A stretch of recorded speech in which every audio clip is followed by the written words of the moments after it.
Well, welcome to this edition of Gibowr, which means courageous and confident, even capable man. Of course, the most Gibowr of all men who have ever lived is Dowd David, God's beloved son, his chosen one, our Messiah and King, even our Savior. I'm laughing because we've had quite the episode here preceding this program with our favorite fur faces, our dogs, Kara being the youngest. We then have Wookie as the male between the two girls. Here is indeed Kara, and of course Asher as the senior lady of the group. And so it has been provocative as we now see if whether or not Kara is going to eat my plant. No problem. It's an easy show to do. You can see behind me, we do have a new addition here to our set. It will be framed and appropriately positioned in a new location when it finds its home, but it's home right here for now. This is a painting of the Carmel coast. It is the old gnarled tree that sits on the bluffs before the sea in the far western part of the United States, in Carmel, one of my favorite places on the planet. I think its natural beauty is extraordinary. It was painted by the co-host of the evening show, the Family Hour program. That individual, of course, is a favorite to many. He is Kirk, and Kirk Miller is a phenomenal artist. We have been friends now for 20 years. And he painted that picture, and I lost in an argument to him, actually to his wife, on where it should be hung. I had encouraged that it be hung in his studio so that when we do the family hour, it would be behind him and I could enjoy it sitting there framed behind him. But his wife was quick to remind all of us that Kirk is exceedingly well hung all throughout their house, having painted many pictures, of course, was the reason that she would say that. And I lost the argument at that point. I did not have a retort for that. Now, as we study this particular prophecy that we are returning to here, we'll find that my king, Dowd, he was much better at the comebacks than I was. So I'll have to learn from him going forward. I would appreciate it if you don't knock down the little tree here that is. That's all right, Wookie. I mean, Kara, you're doing fine. It's not causing a problem at all. Anyway, that's why that wonderful picture is there, and it became really timely because in the roles that Yahweh has cast for me, I am more than anything a tree.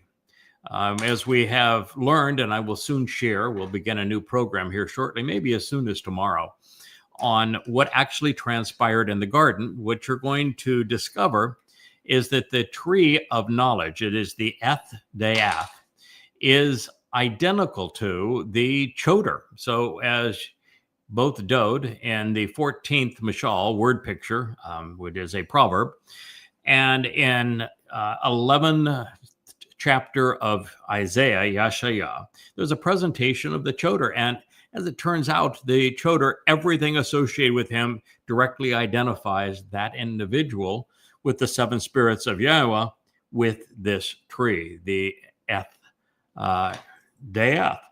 So it's appropriate to be shown as this massive tree that clings to the sea, because the sea is a symbol of Goy, of Gentiles, and in this particular role, I'm going to call the observant foreigner, the man from Edom.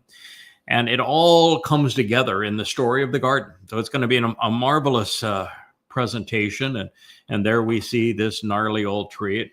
I might look ever so slightly more weather-beaten than it. But, you know, that's the nice thing about weather-beaten trees is that you know that, in fact, they are they're here to stay. They're deeply rooted. They're exceedingly effective in maintaining their presence through all manner of storms. So here we are in this presentation with a new addition to our studio. And there is Rich, who is making it all possible here for us, as well as Miss Cuteness here. Yes, you are adorable. So we're returning to what had happened, and this is a rather profoundly important statement, and it reads, "Therefore, they Aaron the ark as a means to behold the harvest of YAHOWAH, dwelt and remained, and the bereth home of Obed-Edom, of the one doing the work by serving from Edom at the Gitti, the winepress, and it was there for 3 months, while YAHOWAH blessed and commended Obed-Edom, the one doing the work while serving from Edom, in addition to all of his family and every aspect of his home and household." Shamuw'el, listen to him. 2 Samuel 6:11. Oh, there's so much here to unpack that is germane to God's story. First, the Ark of the Covenant, which is what is being discussed here, is probably the most interesting artifact in history of the world. You're probably familiar with the Indiana Jones and the search for the Ark, the quest for the Ark, and it is actually right now in a cavern that was carved out specifically for it, so that it could be kept out of the clutches of those who had come to plunder Israel, beginning with the Assyrians, the Babylonians, the Greeks, and the Romans.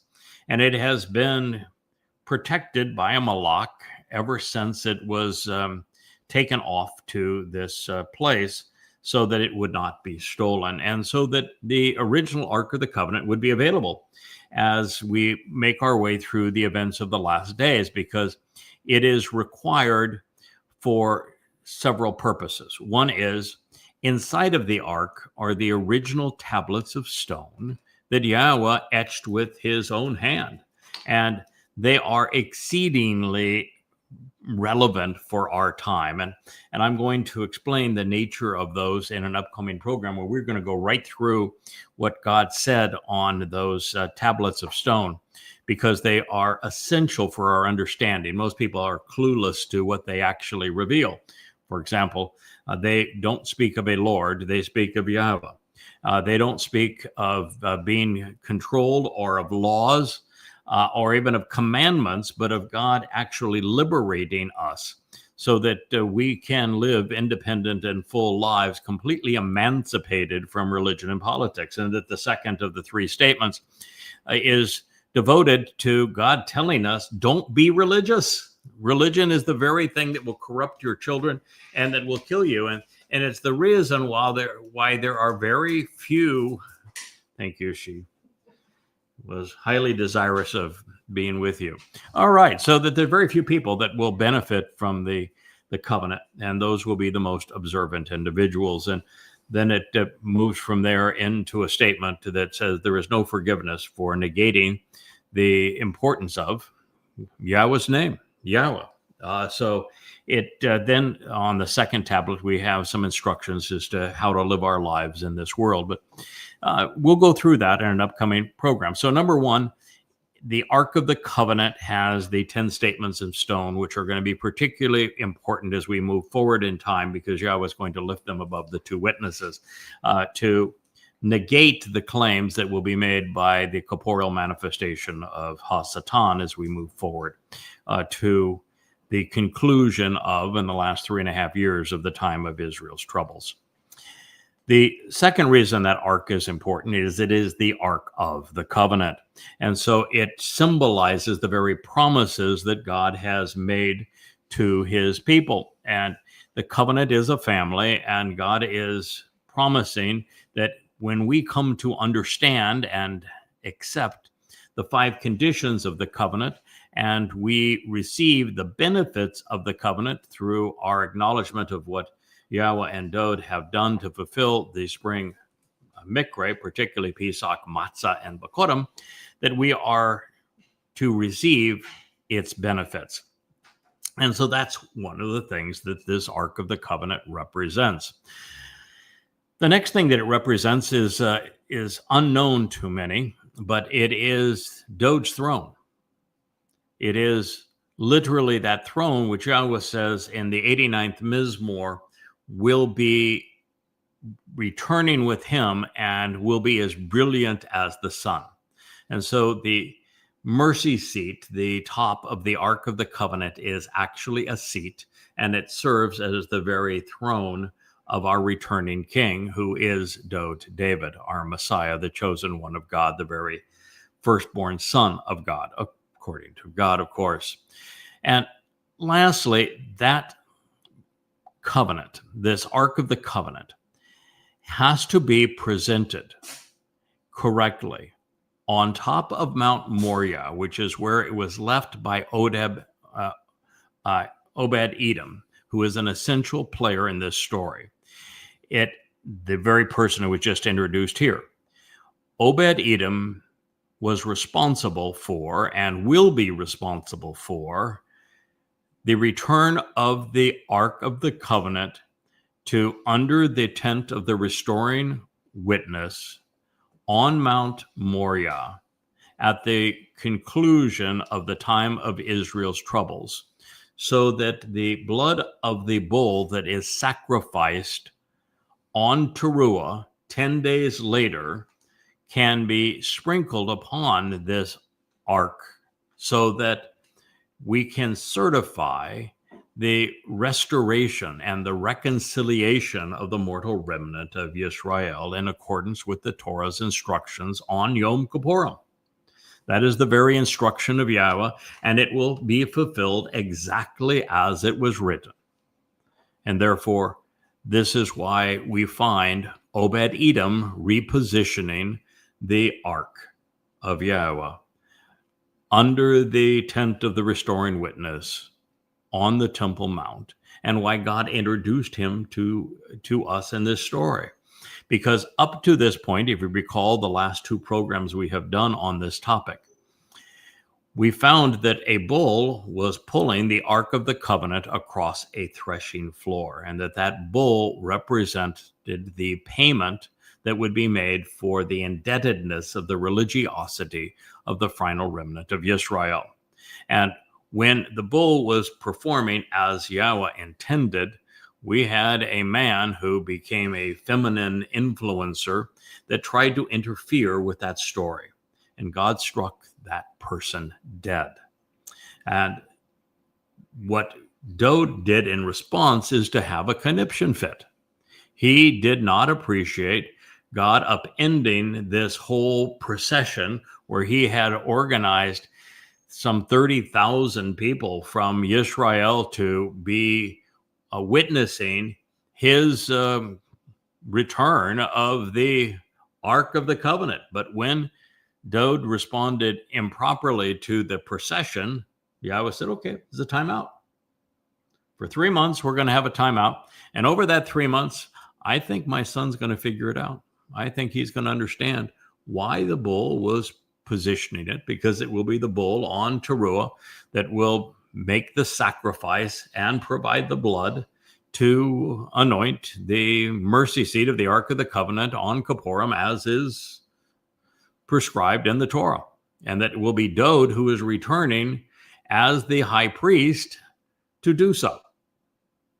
So God was presenting what was going to happen prophetically. A man turned into a female influencer, got in the way. God says, no, you're not going to do that. I want to show you my response to anyone who interferes with my plans. That person was killed.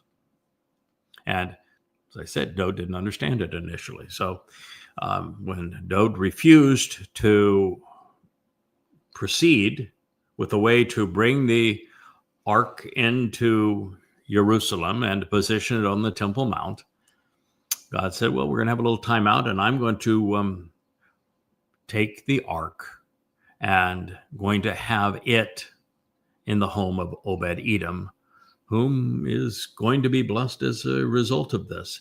Obed-Edom is, as we have learned, the man from Edom, that Yashayah, Isaiah, is very clear to announce saves many in the end. So, therefore, the ark, the Aaron, as a means to behold the harvest of Yahweh, dwelt and remained for a while in the Be'eth, in the home of Obed-Edom, the one doing the work by serving from Edom. Now, he is from Hagati, the winepress, as we learn, because in Yashayah's prophecy, the man from Edom goes right into that winepress, Hagati, with the great prophet. And so that's why we have a tie-in in this case. Obed is the Hebrew word for work. It's abed is the verbal form, but it's written identically to Obed. Edom is one letter removed from Adam, man, and from Adamah, this bloody red man of the earth. The letter that is added to Adam, the man, humankind, to form Edom is a Wah. It is also in Esau's name, and this person is symbolic of Esau, because Esau was the son of Yishak, the firstborn son of Yishak, who was cheated out of his inheritance by his mother, and as a result, his inheritance is going to be restored, just as the family of the covenant is restored. That's the reason why that name. So the one letter that is differentiated, because Adam, as in Edom and Adam, would represent a observant individual, the eye, recognizing the doorway, the Deleth here, to life, and is what is being conveyed in this process. And so with the M, it is water that completes the name, and the difference between Adam and Edom is that there is a wall, and it's used to enlarge the tent of the restoring witness and to secure that shelter that will be where the Ark of the Covenant will be placed. But it also is something that is driven into the earth, and in so doing, it releases the waters, the mem at the end of the name, such that they are free to flow and cleanse the mortal remnant of Yisra'el. So it's a lot in that particular name. And the winepress just reminds us that all of this is possible because of what Dowd did on Passover, where the blood of the lamb is smeared on the doorway to life, symbolic of the wine. It would remain there 3 months. 3 months is signifying the 3 epochs of human history out of the garden and returning to the garden, as well as the 3 days that represent Pesach, Matzah, Bikurim, as well as the fall Mikre, Teruah, Kippurim, and Sukkah. The 3 epochs of humanity apart from the garden are from year 0, when we are ousted from the garden, which God actually caused the fall, as we have discussed, to the time that the narrative exists to explain how we're going to return through the covenant, is 2,000 years or 50 Yobel. And so we go from year 0 Yah to year 1968 BCE, which is when Abraham and Yishak went up Mount Moriah to serve as a dress rehearsal, a harbinger, if you will, for the fulfillment of Passover, where Yahweh said that he would supply the lamb. 40 Abel thereafter, or 2,000 years after 1968 BCE, is 33 CE. And in 33 CE is when Dowd, as the Son of God, served as the Passover lamb and fulfilled Chag Matzah in year 4000 Yah.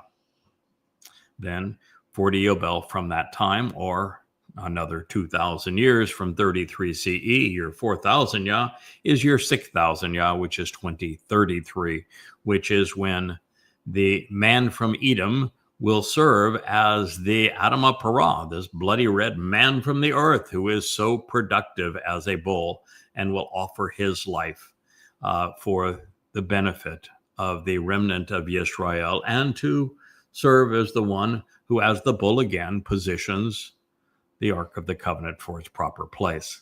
So there's a lot being conveyed here, many, many layers to God's story. So therefore, the Aaron, the Ark, as a means to behold the harvest of Yahweh, dwelt and remained in the Beyeth, the home of Obed Edom, the one doing the work by serving from Edom at the Geti, the winepress, 3 months. While Yahweh blessed and commended, Yahweh extolled the appropriateness of and the usefulness of diminishing an aspect of himself and his nature to meet with and to uplift Obed Edom, the one doing the work while serving from Edom, in addition to all of his family and every aspect of his home and household. All right, so the 3 months could well be symbolic, as I've said, of the 3,000 years, well, actually just kind of a different perspective, the 3,000 years between our ouster from the garden and Dowd's life here at this time with the Ark of the Covenant as he's bringing it into Jerusalem for the first time. And then 3,000 years from that moment to Dowd returns to anoint the Ark of the Covenant on Gibowr. And it could be that he's splitting that time, and that's why we have the reference to 3,000, in addition to the 2 other references I've already shared with you. So it is symbolic also of the 3.5 months, if you will, between Shamuw'el and Teruah each year, from the time that we celebrate Shamuw'el to the time that we celebrate Teruah, which is the time the beginning of Israel's troubles, to the time that the 2 witnesses arrive and the time of the troubles finally end. It's a same period of time. So that is an interesting application of the 3.5 years. And Elia and Yada will serve as the witnesses for this amount of time,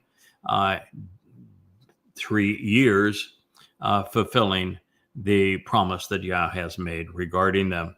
And this will also lead directly to the fulfillment of Chag Sukkah and the 3 times each year that we're asked to meet with Yahweh. Chag Matzah, Shamuw'el, and Chag Sukkah. So lots of references here, and I think all of them likely apply. And as I have shared, the 3 epochs between our removal and our reentry into the garden, and even the 30 years that Yahweh will serve as the bull prior to Dowd anointing the Ark of the Covenant, which is 2001 to 2033, less the 2.5 years from the harvest on Shamuw'el to his return. While all of these are likely true and insightful, as I say, there's lots of layers to God's story. The most likely scenario is that Dowd tried and failed to remove the ark during Shamuw'el, only to return and be successful during Teruah. And this is, I think, symbolic of all of this, that it was during Shamuw'el that Dowd tried to showcase the nature of the harvest that was proclaimed by Shamuw'el and the Ark of the Aaron itself, and to move it at that time. It ended in disaster when Dowd did not understand why God eliminated the man who tried to take control of the process and to direct away from what the bull was doing. And so 3 months later, we're at Teruah, which is the appropriate time. So by way of a hint, should you want to be blessed and commended by Yahweh, well, do something that God values. And this was the case with Obed-Edom. He was doing something God wanted done, and so God responded in kind and treated him exceedingly well, as in addition to his whole family. And of course, Obed is spelled identically to the verb abad, which means to work, to labor, to serve. This also means that Yahweh is committed to working through people, but more than this. As I will prove and have already suggested, the reason that Yahweh caused the fall of man back in the garden is that Adam was a deadbeat. He didn't work. He was conceived first and foremost to work with Yahweh in the garden, which means that the garden could be made better than it was if they collaborated. It could be perfected. Their home could be enhanced if they collaborated and worked together. But there is no indication that Adam did anything, and all the clues that Yahweh provides suggest that Adam was listless. He felt entitled, and he did not work with Yahweh. And so for man to be restored into fellowship with God, for man to earn God's trust such that he can be relied upon if emancipated from this planet and able to explore the universe with Yahweh and move out of 3 dimensions into 4, 5, 6, and 7 dimensions, we're going to have to be industrious. We're going to have to learn from God, and we're going to have to prove that we're willing to work, that we're willing to enhance our situation through effort. And so that is why the man is named Obed-Edom. He was willing to work. And that is essential to our return to the garden. You do not return to the garden unless you are also able, willing to work, to make a contribution to God's story and to his family, to show that you have the character and the drive to contribute, to engage, to act appropriately. And so that's a huge part of what all of this story is telling us.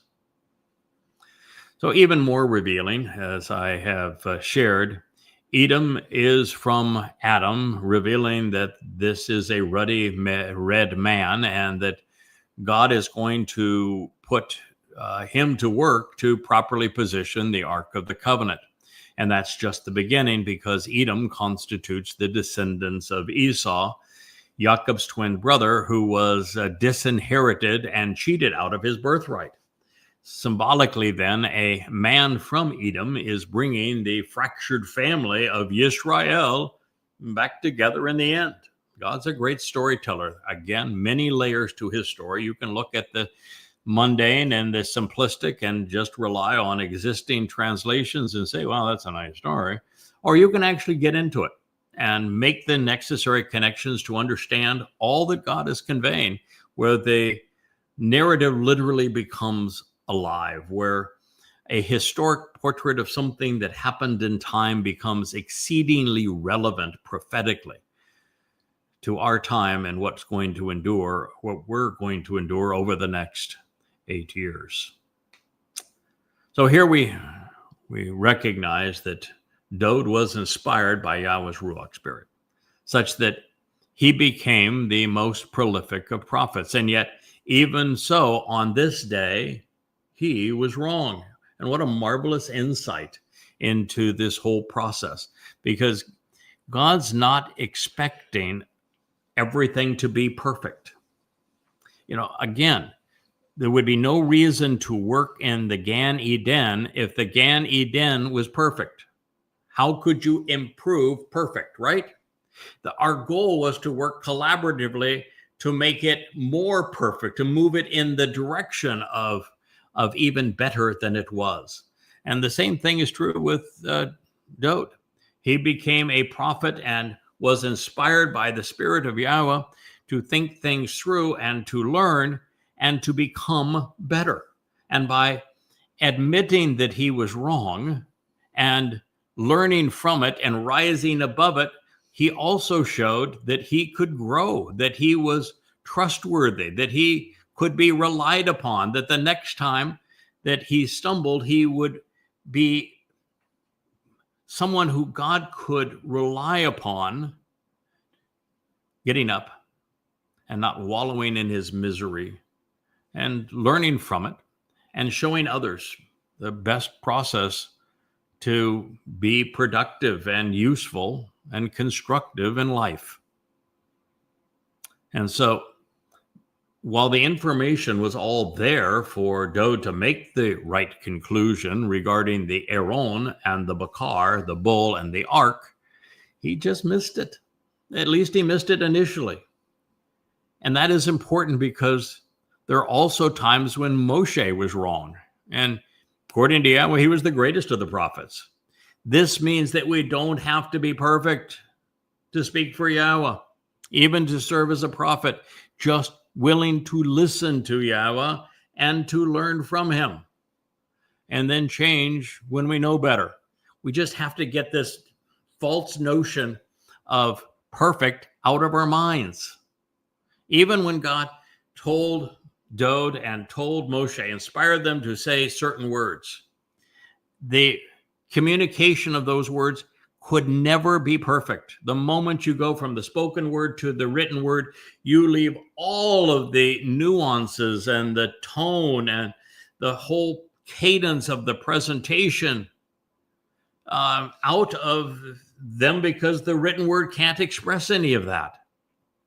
And yet by the written word, you made the word more enduring and our access to it more accurate today, but it still doesn't convey the fullness of it, which means it is incomplete. And as incomplete, it is imperfect in that regard.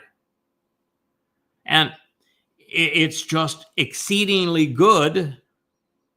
But this, again, perfect is just too much of a stretch. And then you have the issue of nothing is ever conveyed in writing exactly as it once was. Scribes make errors, the difference between, for example, the Dead Sea Scrolls and the Masoretic text is about 15%.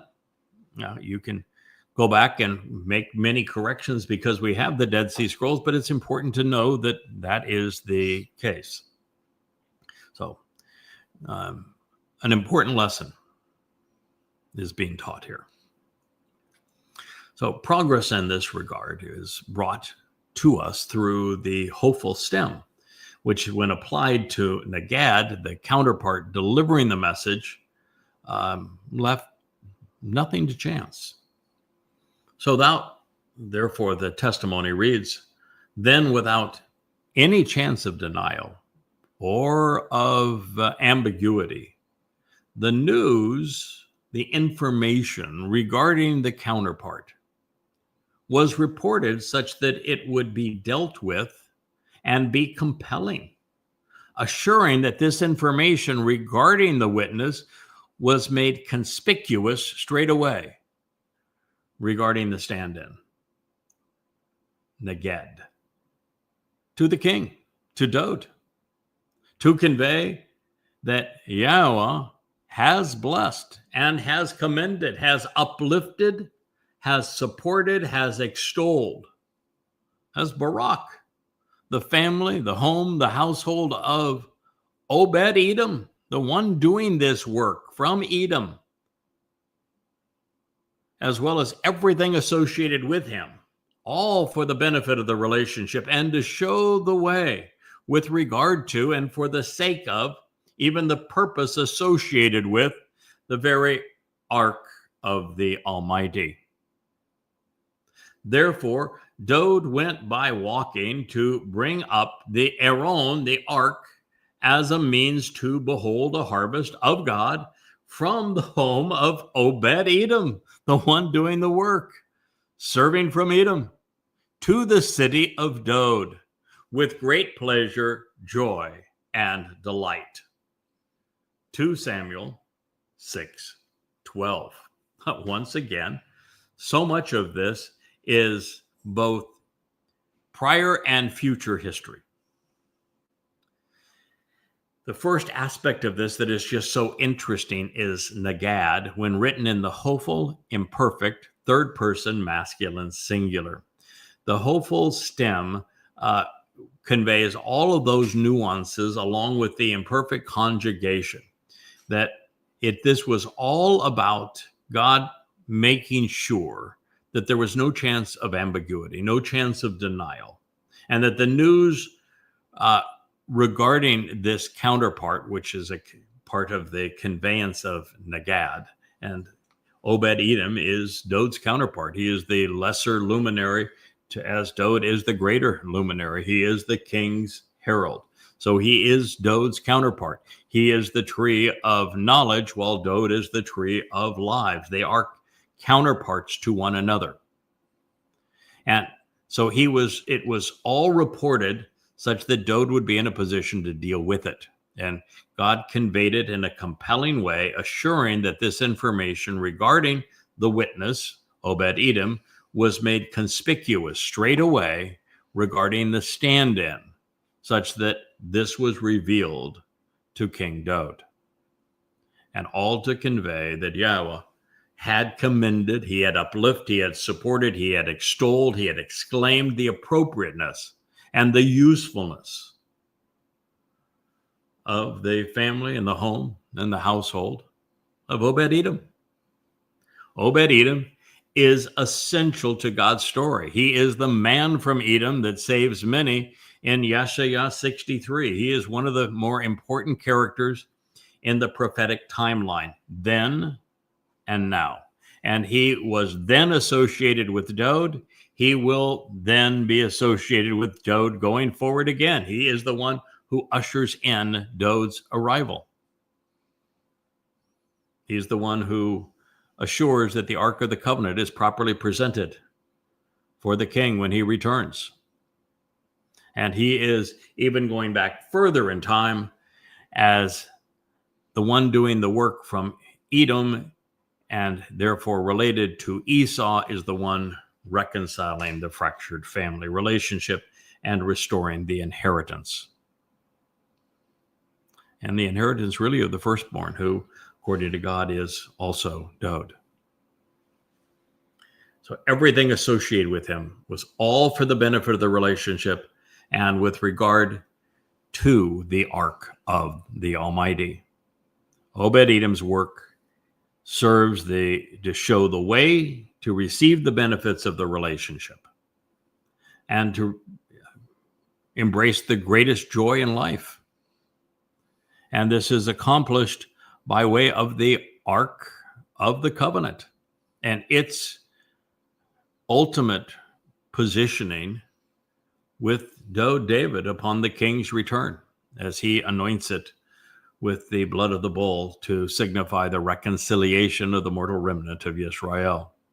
And so now Dowd saying, all right, I get it. I understand exactly what's going on here and why we moved from the bull to Obed-Edom, because the bull is Obed-Edom and Obed-Edom is the bull. They're coterminous thoughts, and it is the bull as Obed-Edom that is going to be sacrificed on Teruah to enable Dowd as the high priest to anoint the mercy seat of the Ark of the Covenant and affirm the reconciliation by way of the Torah.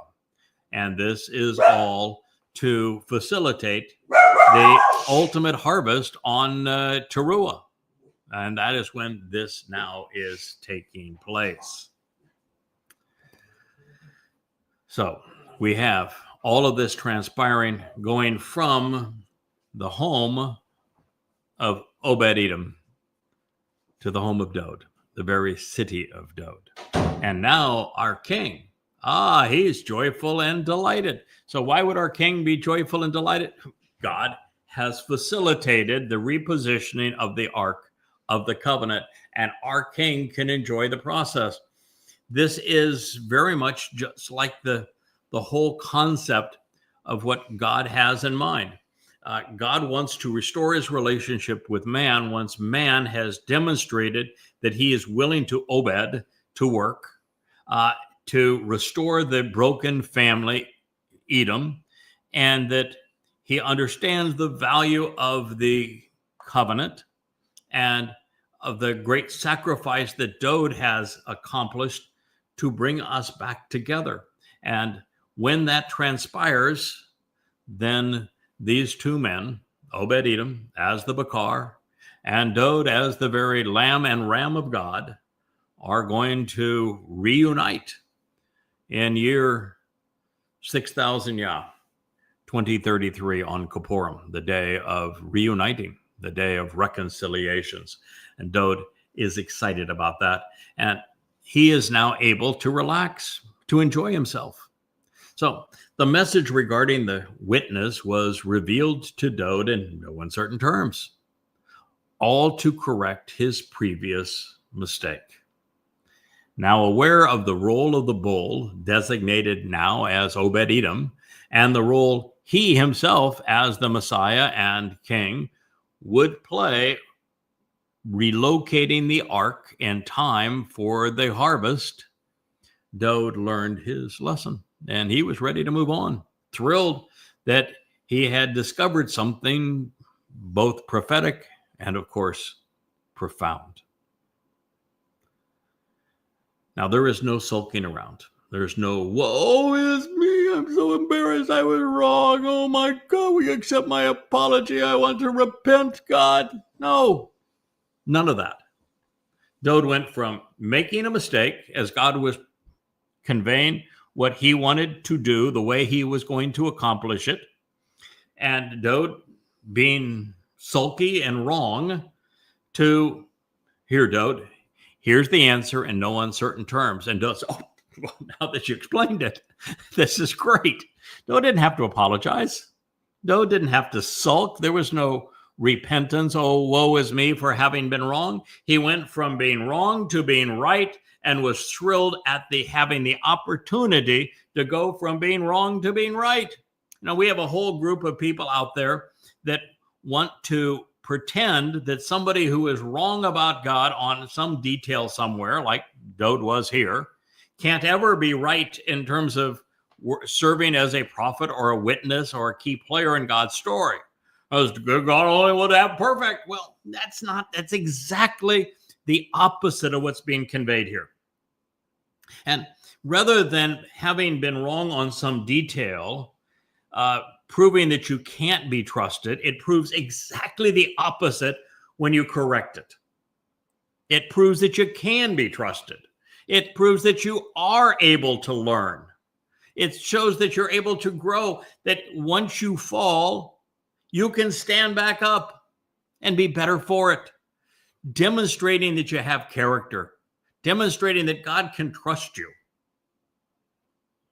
It is the very currency of trust to correct something that is wrong than this notion that everything must be perfect. As I say, lollipops and tulips. I'm sorry, that's not the way God works. It's not the way we grow. It's not the way we accomplish anything in life. It's not the way we hone our character. It's not the way we become interesting. And Dowd is a living example of this very thing. So having the opportunity to respond appropriately from Dowd's perspective and from mine, it's a cause for celebration, not lamenting. It endeared Dowd to God. It enhanced the king's credibility particularly with the rational and observant, because of how rare it is that someone in a prominent position can admit a mistake in judgment and then correct the record. It's marvelous. And that's what is being celebrated here. And you ought not miss it, because there's a lot of naysayers out there that say exactly the opposite. They're just dunderheads. They don't understand. And that the primary condemnation of me working with Yahweh is, as I have just said, that I, like Dowd, am learning on the job. And that As such, I'm willing to adapt conclusions as the evidence direct, just as was the case here. That those who have come to trust what I've discovered and shared ought to be reassured. You ought to find this exceedingly comforting, because I'm doing as Dowd and Moshe have done before me.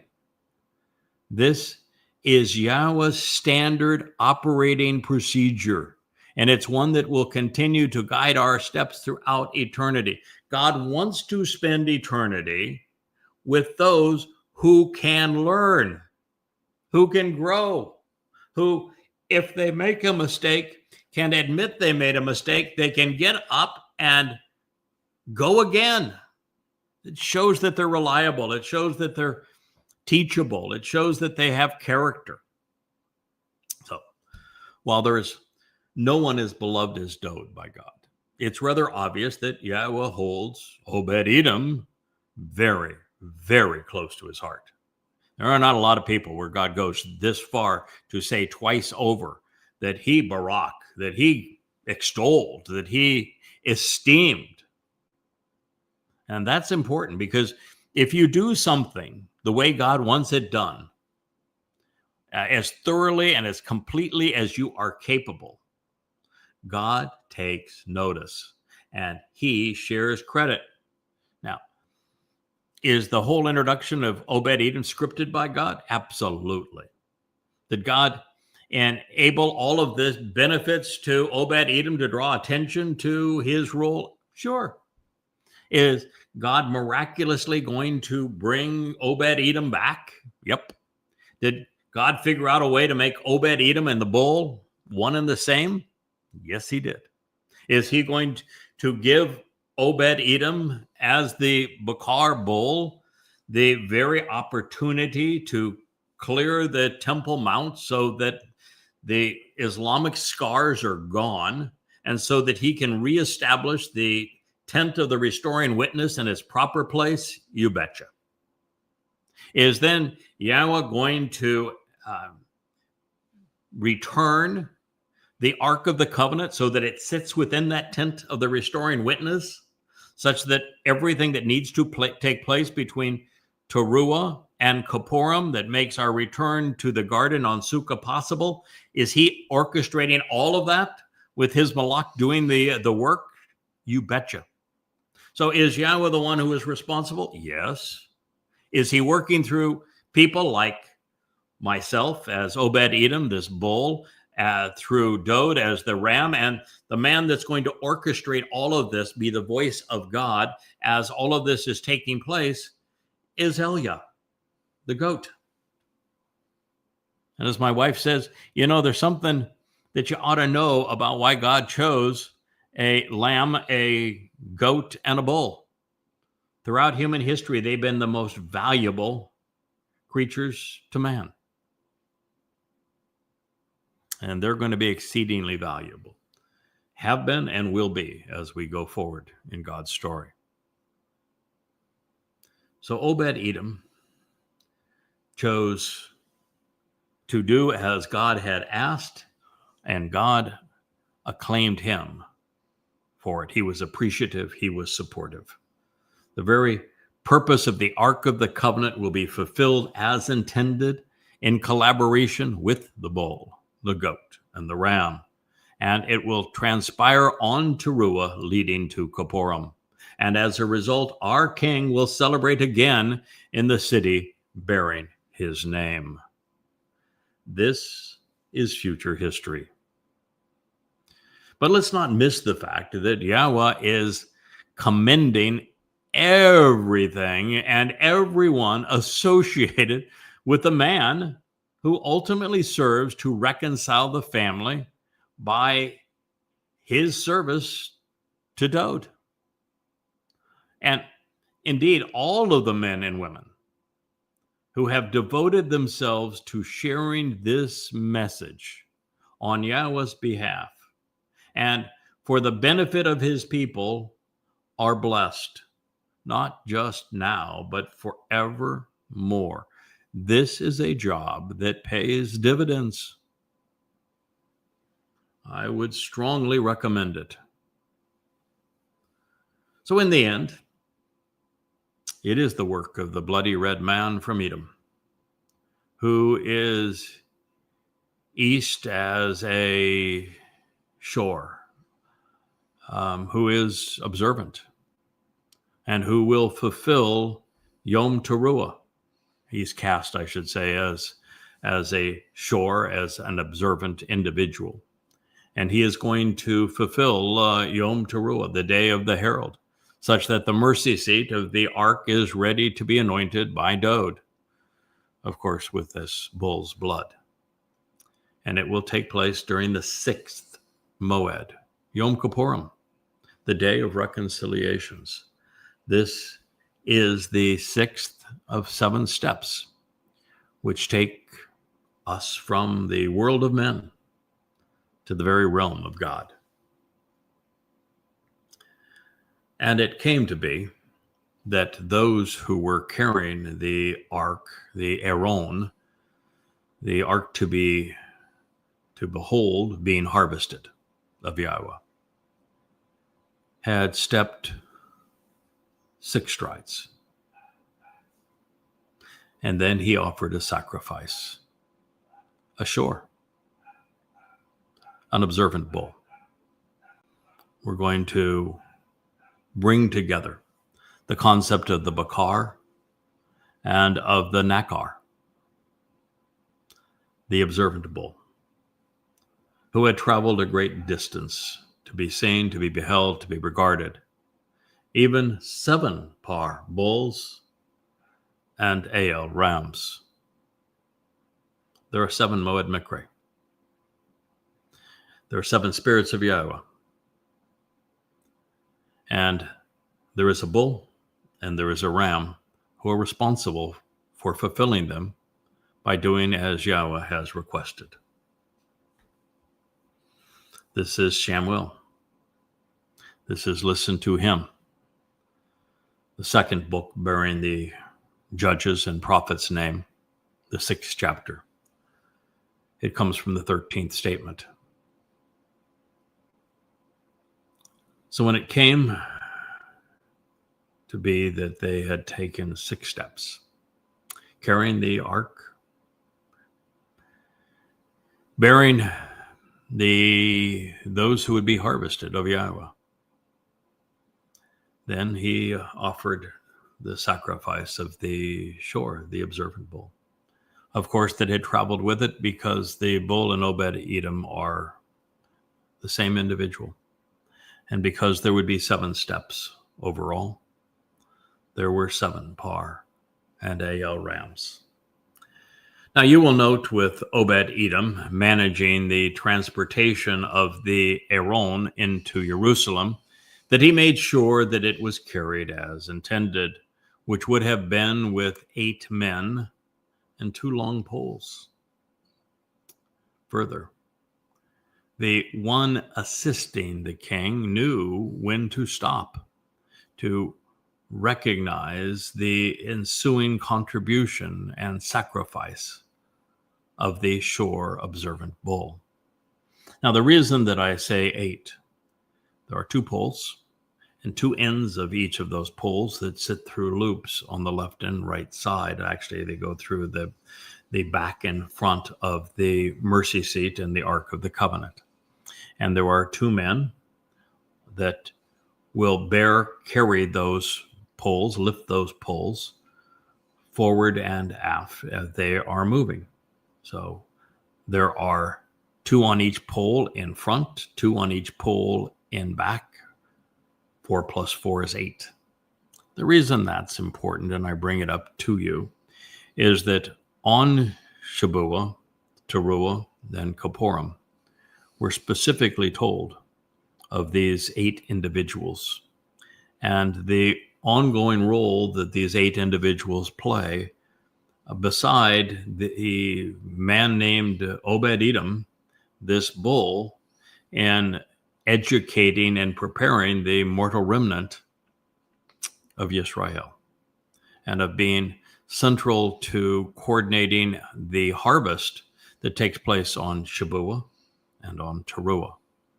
So it's important to know that there's synergy between these stories and that there is a level of parallelism as well. So we also know that the shore, the observant bull, is in fact a blend between Bakar and Nakar, the observant foreigner and the observant bull. Even realizing that there would be a par and a al. Par is the Hebrew word, also another Hebrew word for bull. It is shaped by the ending, making it productive and fruitful. And here we see it in conjunction with the al, that would represent Dowd, as he served as the Passover lamb. As a result of having Obed-Edom be a bloody red man, working for him to reconcile the family through the proper positioning of the Aaron ark for the harvest, and as this bloody red man providing the blood to anoint the mercy seat on Kippurim, Dowd could now relax. He could enjoy the proceeding. This is another harbinger of things to come. It's exactly how Dowd is going to return, because the stage has been set for him. He's returning as a king should, with all of the king's men doing exactly what Yahweh would have done, so that the world is now perfect for him. It's in fact because of what transpires on Teruah. All enemies of Israel will be exterminated and incinerated. All traces of religion and of politics and of militarism will be gone. The entire earth will be restored to the conditions of Eden. Then we're going to have 2 chariots full of individuals, one Goyim, one Yehudim, that are going to be brought into Jerusalem on Teruah, that will be purged of their religiosity so that they're prepared to enter Eden, our return to Eden on Sukkah, and prior to that to receive Dowd as he returns with Yahweh.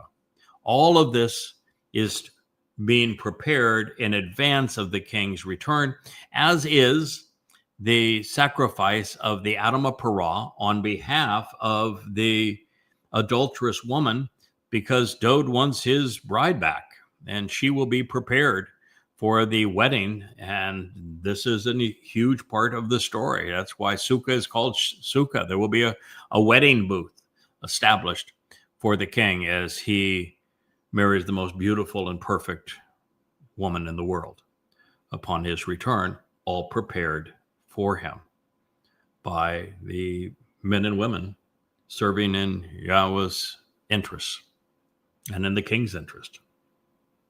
Now, speaking of such an occasion, Dowd's return will transpire on October 2nd, 2033, at sundown, 6:22 p.m. in the city of Dowd, and it will be the most celebrated event in universal history. Moreover, what follows is yet another affirmation that I was correct in picturing Dowd dressing as the high priest on Yom Kippurim, the day of reconciliations, to anoint the Kippur at the mercy seat of the Ark of the Covenant, in observance of the Torah's instructions. Listen. And Dowd danced joyously and rhythmically with total effort before the presence of Yahweh. Dowd was wearing the special linen ephod, the priestly garment. The ephod is gold, blue, and purple, scarlet, fine linen apparel for the high priest with the onyx stones. Shamuw'el, listen to him, 2 Samuel 6:14. Now, there's just no way to overemphasize the value of the foregoing statement. It presents Dowd, the king, celebrating his return to Jerusalem before the Aaron, the Ark of the Covenant, following the sacrifice of the shore observant bull on Teruah, the day of the herald, supported by Obed-Edom, the man serving him, by reconciling the relationship in context of the fulfillment of the Mikre, while he is dressed in the ephod, the princely apparel. If connecting clues to solve the puzzle appeals to you, then you're smiling from ear to ear, because Yahweh has opened the box and set all the important pieces out right before you, face up, and said, oh, by the way, this is how they fit together. Now you know exactly what's going to happen, where, when, by whom, and why. Isn't it marvelous? And yet, I dare say we're the first to actually share all these things with you, even though all of these clues, all of the pieces to this puzzle have been available for 3,000 years. Now, admittedly, it took me 24 years to figure all this out and to go from ignorant, probably a decent term, to yada, to knowing, and then to be in understanding. So to appreciate where we have come, this is an important part of this journey. This serves to validate what has become the central thread of YadaYahowah, in arguably the most accurate presentation and important commentary on God's testimony pursuant to what has happened and will occur that has ever been written. Knowing the succession of events, and particularly the role Obed-Edom, the bloody red man, working to reconcile the family as the observant bull, will play on Yom Teruah, the day of the herald, to facilitate the king's triumphant arrival before the remnant of Yisra'el, the Son of God, reveals.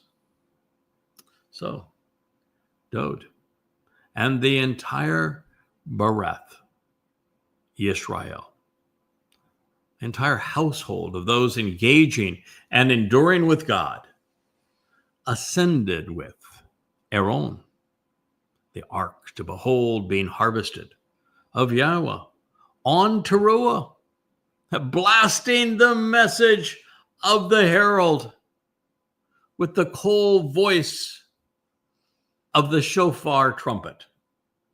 2 Samuel 6:15.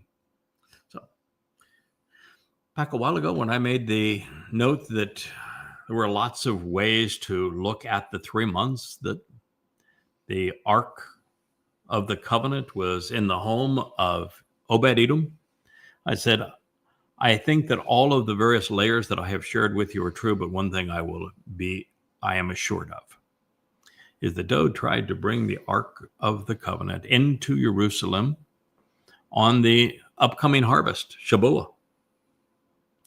And that, he got sidetracked with the man interfering with the work of the bull. And the reason that Ark didn't resume its journey the next day with Obed-Edom is because the next occasion was Teruah. And here we find that conclusion was correct. That now Dowd and the entire family and household of Yisra'el was ascending up to Jerusalem, to the city of Dowd, and to the very Temple Mount of Moriah, with the ark to behold the harvest of Yahweh on Teruah. They were blasting the message of the herald, doing so with the very cold voice of the shofar trumpet, the voice of Yahweh, and the shofar trumpet of Yahweh, and the message of Obed-Edom, of the Shor observant bull, of the very meaning of Teruah and what will take place on this date. They're all intertwined. God tells his story with metaphors and symbols that all coalesce to form this picture for your benefit.